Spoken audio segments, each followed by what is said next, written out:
All right, so the section we're going to be talking about now is 1.4, which talks about quadratic equations in one variable.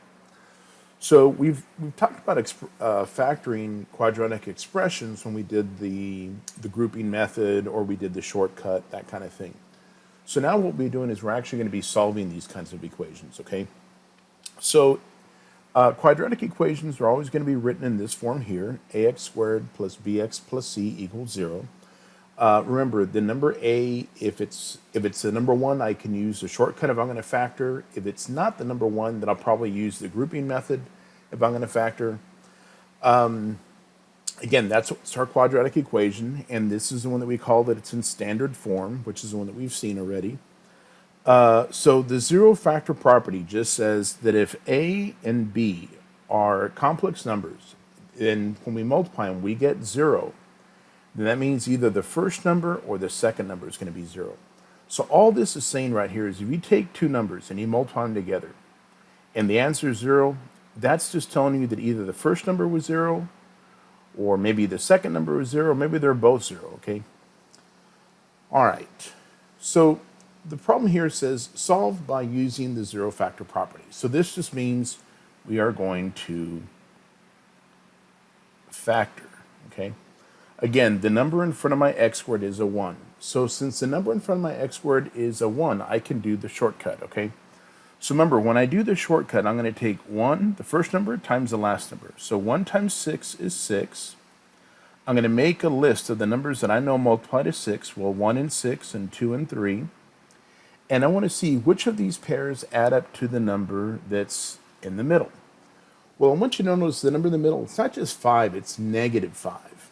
So since this is a positive 6, but since the number in the middle is a negative 5, I'm going to make all these numbers here negative.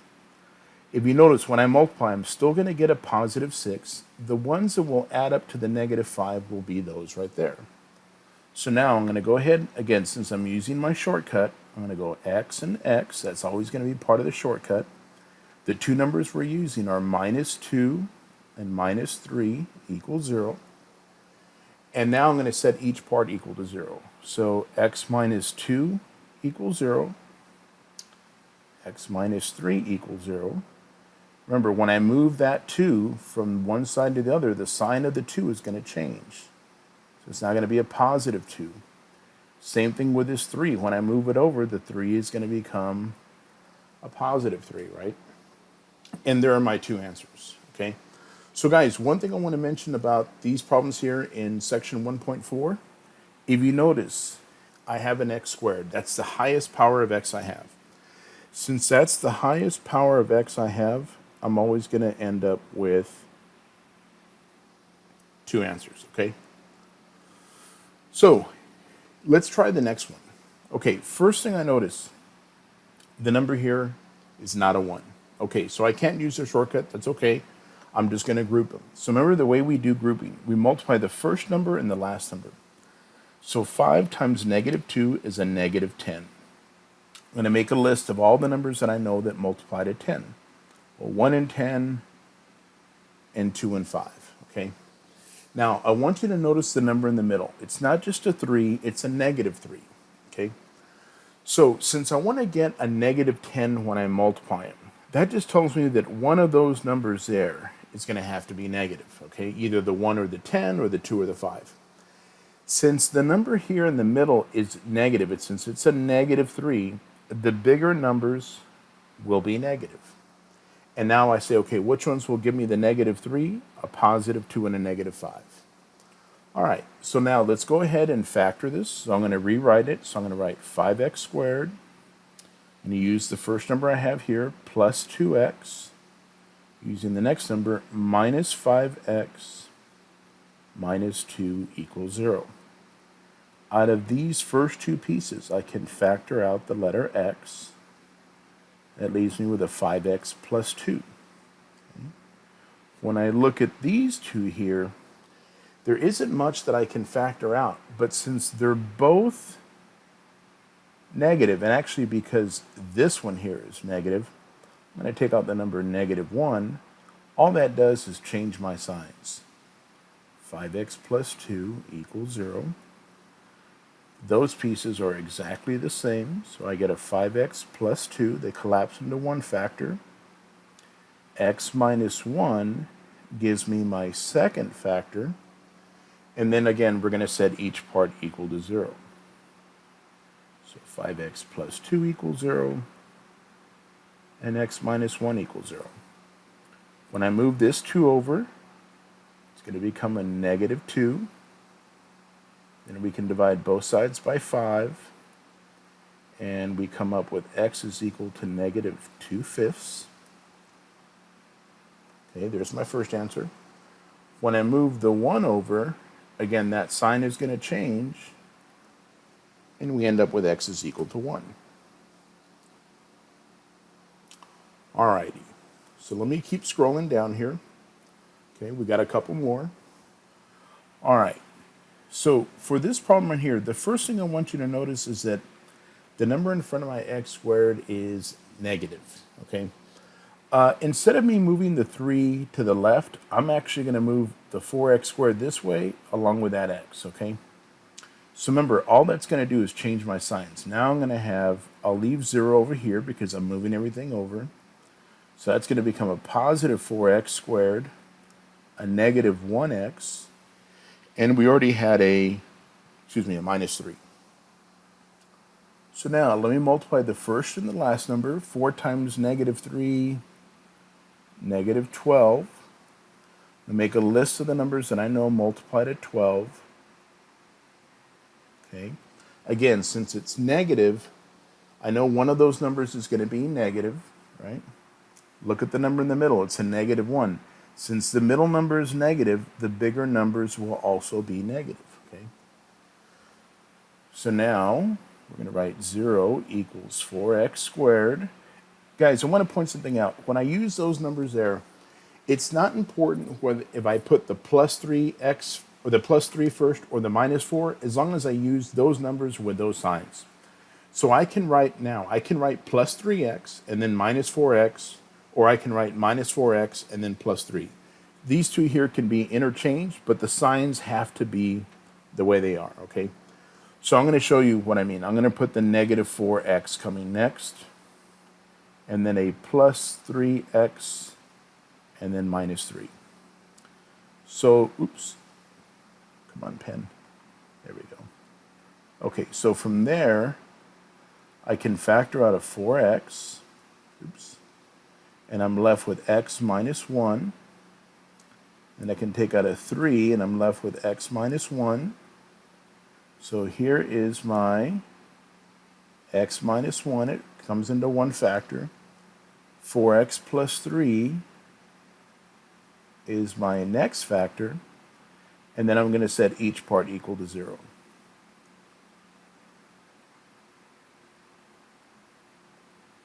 Okay. So when I move that 1 over, I'm going to get 1 equals x. Okay. When I move this 3 over, that's going to become a negative 3. And then I'll divide both sides by 4.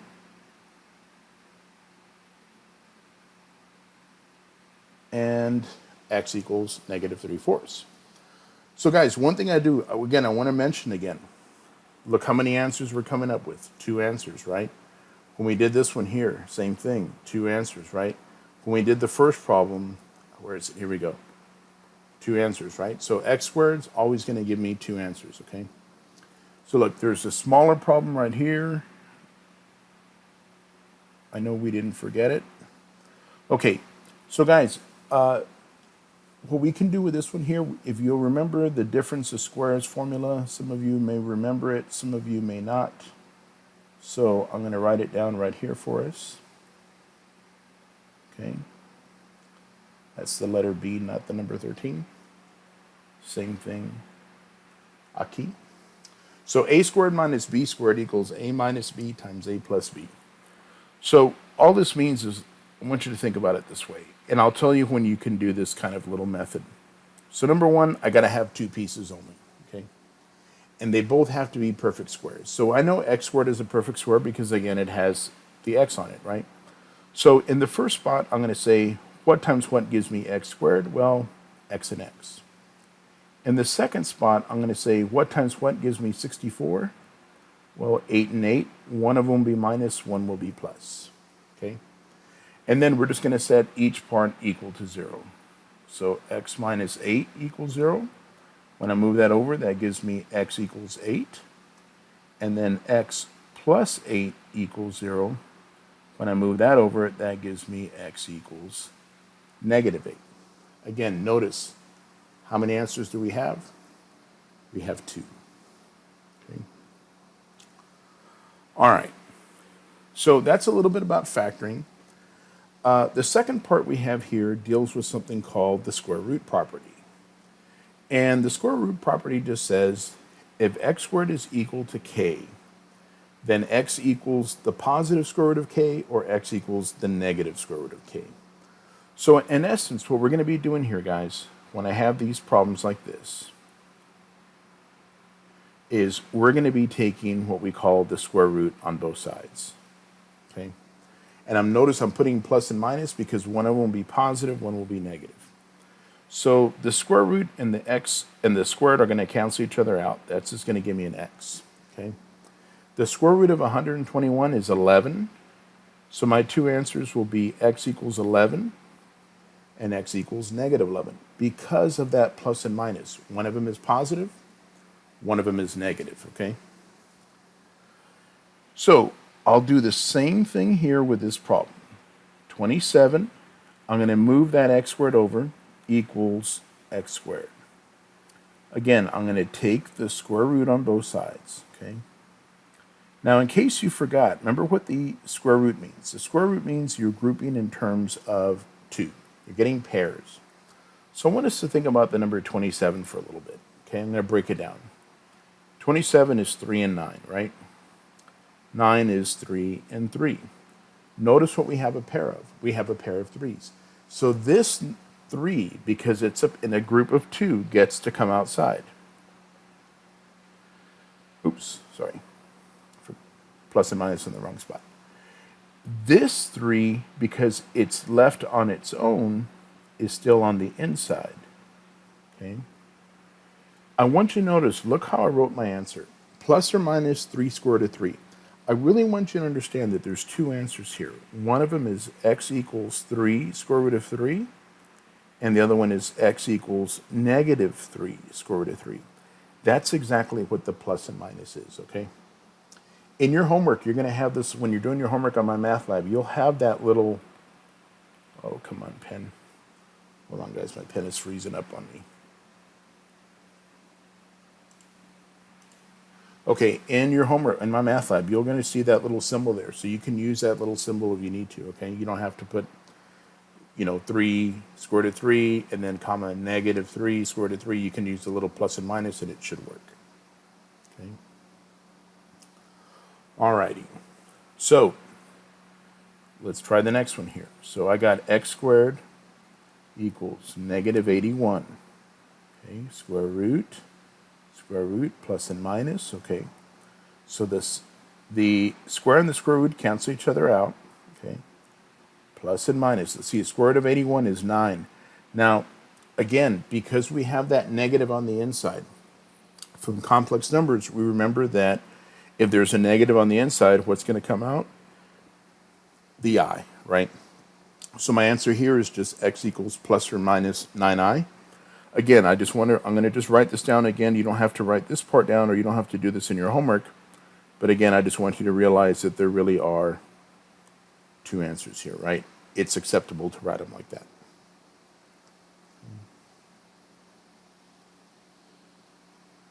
Alrighty. So the next problem here is 3x minus 1 squared equals 12. Alright, so first thing I'm going to do, 3x minus 1 all squared equals 12. We're going to go ahead and take the square root again on both sides. So the square and the square root cancel each other out. 3x minus 1 equals, let's break down the number 12. When I think of 12, I think of 2 and 6. And when I think of 6, I think of 2 and 3. So notice, what pair of numbers do we have? The 2. So the 2 is going to come outside. The one that's going to have to stay inside will be the 3 because it's not paired up. I don't want to forget my plus and minus. Okay. Now, just like we were doing before, guys, I'm going to take this -1 and I'm going to move it over. Okay.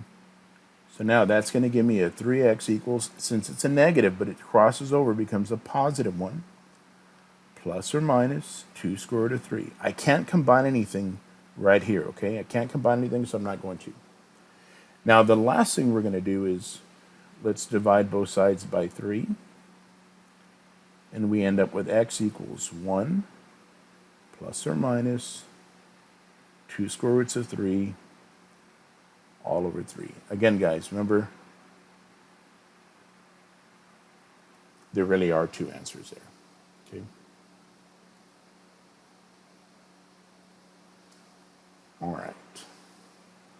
So let's do the same thing here. I'm going to go 5x. Oops. Oh, come on. Sometimes my pen freezes up.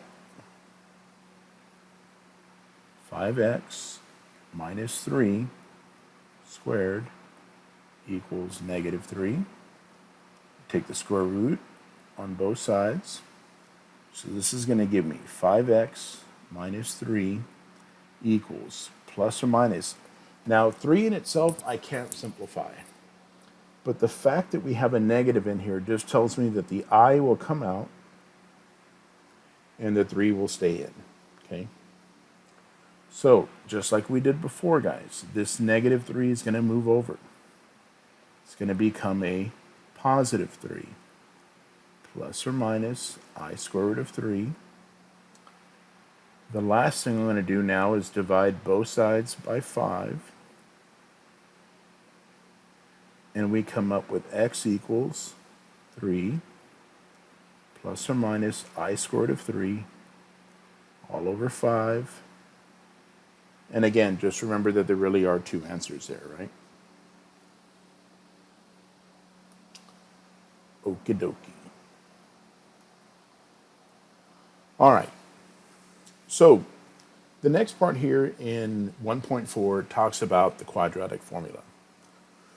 So the quadratic formula is given right here. Let's see. All righty. Okay, x equals -b plus or minus the square root of b squared minus 4ac all over 2a, right? And you might be wondering, where do we get those numbers a, b, and c from? We get them from right here, okay? So, guys, people always ask me, what's the easiest way to remember the quadratic formula? And so what I always tell everybody is, I don't know if y'all remember this or not, but when you were a little kid, did anybody ever sing Pop Goes the Weasel to you?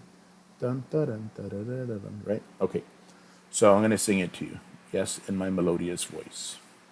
X is equal to -b plus or minus the square root of b squared minus 4ac, all divided by 2a. And you might say, you know what, sir, that's kind of crazy. And it is. But you know what? Guys, I know we're in the sort of a different situation right now because we're all at home. But in class, I teach it that way. And then during the quiz or during the test, you hear people, and it works, okay? All right. So let's take a look here. It says solve using the quadratic formula. The first thing I'm going to do, guys, is I'm going to compare this equation I have right here to the standard form. Oops.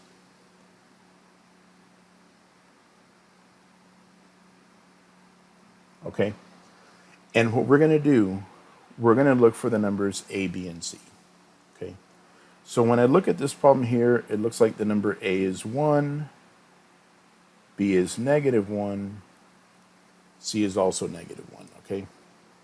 All right, so this is my recommendation. Every single time I do this, I just copy down the formula directly as it is, okay? Doesn't take me very long to do it, and it's going to help me remember. Okay? I should have sang the song again for you. All right, the second step, guys, is these problems here is what I call plug and chug. Meaning you're just going to take the numbers, you're just going to plug them in, okay? So right now, directly, I'm just going to plug in. First thing I want you to notice, there's a negative sign there, so I'm going to write it, negative sign. Then the number b is a negative 1. Okay? Plus or minus the square root. B, the number b, which is negative 1 squared, minus 4 times a is 1. C is negative 1 all over 2 times 1. So if you notice here, I didn't try to simplify anything at all. I just took my numbers and plugged them in, okay? So let's see what happens now. Okay, so right here, we're going to go negative of negative 1 is positive 1. Plus or minus, let's see, negative 1 squared, negative 1 times another negative 1 is a positive 1. Now I want you to look at these numbers here. These numbers are being multiplied. So I have a minus 4 times a positive 1 times a negative 1. That's going to give me a positive 4 all over 2, right? Okay. So 1 plus or minus, let's see, 1 plus 4, 5 all over 2. Notice how many answers we have? We have 2 of them, okay? Those are just what my answers are. Okay, so the quadratic formula, guys, very much plug and chug. Take the numbers, plug them in, and then start to simplify. So the first step is finding out what the numbers a, b, and c are. Write them in directly as they are, then start simplifying, okay? So look, let's do the same thing with the next one. Remember, the first thing I'm going to do, I'm going to take these guys and I'm going to move them over there. So look, I'm going to write this out for us. X squared, that's a positive 2x, now becomes a negative 2x. That's a negative 5, now becomes a positive 5, okay? So now that I have this part here, I know that my number a is 1, b is negative 2, and c is 5, okay? So look, now the first thing I'm going to do, I'm going to write down the formula. X is equal to negative b plus or minus the square root of b squared minus 4ac, all divided by 2a. See, there it is. Okay. It's just a little arrow. What am I going to next? X equals, let's see. There's a negative sign, so let's write it down. B is the number negative 2. Plus or minus square root, the number b, negative 2 squared. Minus 4 times a times c, which is 5, okay, all over 2 times a. Okay. So let's see. Now let's start simplifying. Negative of negative 2, positive 2. Okay, negative 2 squared is a positive 4. Now remember, I'm going to multiply those numbers there. Negative 4 times 1 times 5. Negative 20 all over 2. Okay. X equals 2 plus or minus, let's see, 4 minus 20, negative 16, right? Negative 16 all over 2. Okay. We're almost done, guys. Plus or minus, let's see, 16. I know the square root of 16 is 4. And if there's a negative in there, there's going to be an I all over 2. Okay. Now, I'm going to divide everything here by 2. Okay. So 1 plus or minus 2i. And there's my answer. Okay. So let's go ahead and put the little x equals. There we go. Boom. Okay. It's plug and chug, guys, okay? So it takes a little bit of time to do. Give yourself plenty of time to do them. If the problem comes out wrong, my usual recommendation is erase it and start again, because it's kind of hard to go back and figure out, like, where did I make my mistake, okay? All right. So let's try this next one here, okay? Looks like it's the last problem out of 1.4. First thing I'm going to do again, guys, I don't want that guy being negative, so I'm going to bring him this way. 0 equals 4x squared minus 12x plus 11. Okay.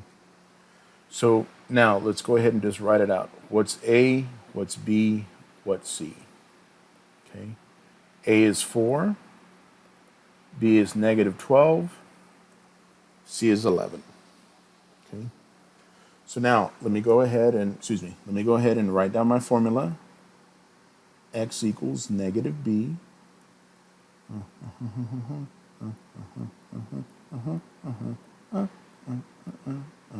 There we go. Okay, so now let's start writing it in. Negative 12 plus or minus negative 12 squared minus 4 times A, that is 4. Oops. 4 times C, which is 11, all over 2 times 4. Okay. So let's see, X equals, that's going to be 12 plus or minus, 12 squared is 144. Okay, so let me grab my calculator real quick here, guys. Let me see.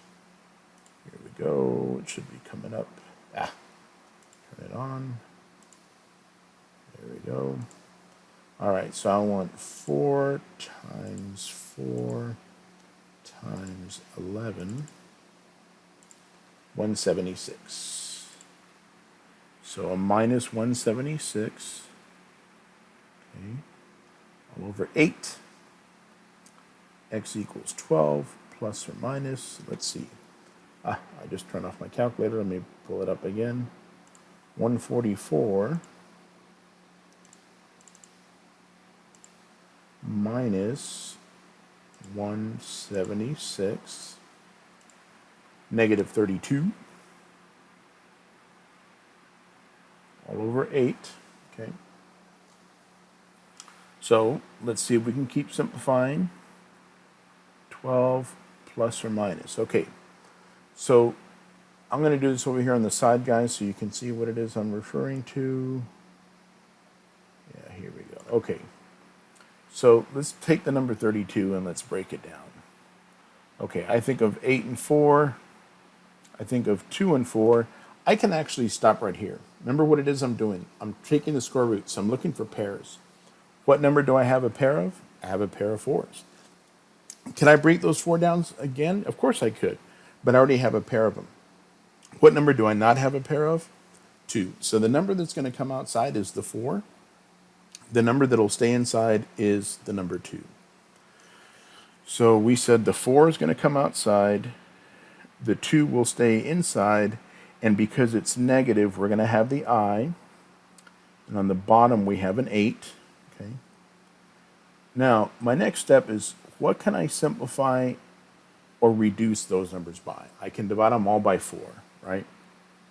So let's do that. Let's divide them all by 4. 4 goes into 12 3 times. Plus or minus 4 goes into 4 once, so I still have that I, square root of 2. And 4 goes into 8 twice. And then again, there is my answer. It's plug and chug, okay?